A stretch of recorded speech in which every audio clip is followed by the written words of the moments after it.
Hello' everyone, কি খবৰ আপোনালোকৰ? Good morning. এতিয়া ৰাতিপুৱা 9টা বাজিছে। মই ৰেডি কৰিবলৈ লৈছোঁ ভাইটিৰ কাৰণে ভাত, যিহেতু সি অফিচলৈ যাব। সেইকাৰণে মই অলপ চব্জি কাটি লৈছোঁ মচুৰ দালিৰ সৈতে বনাবলৈ।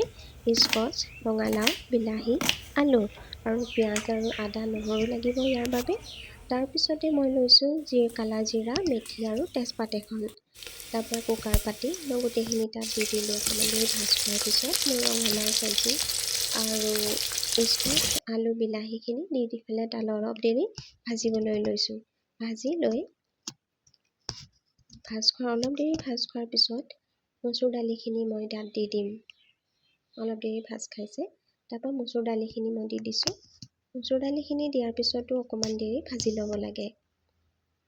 অলপ দেৰি ভাজ খোৱাৰ পিছত আমি তাত নিমখ, হালধি আপোনাৰ সোৱাদ অনুসৰিহে দিব লাগে। নিমখ, হালধি দিয়াৰ পিছত অকণমান দেৰি আৰু ভাজিব লাগে। অলপ দেৰি ভজাৰ পিছত পানী দি দিব লাগে। ইয়াত পানী দিয়া হ'লে অকণমান দেৰি উতল অহাৰ পিছত প্ৰেছাৰ কুকাৰৰ ঢাকনখন মাৰি 4-5টামান চিটি আমি মৰাব লাগে। 4-5টামান চিটি মৰাৰ পিছত আঞ্জাখন নমোৱাৰ পিছত আমি তাত ধনিয়া কেইটামান দি দিম।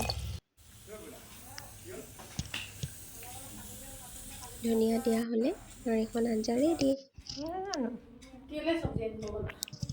ইয়াৰ পিছত মই এতিয়া ভাত ৰান্ধিবলৈ লৈছোঁ।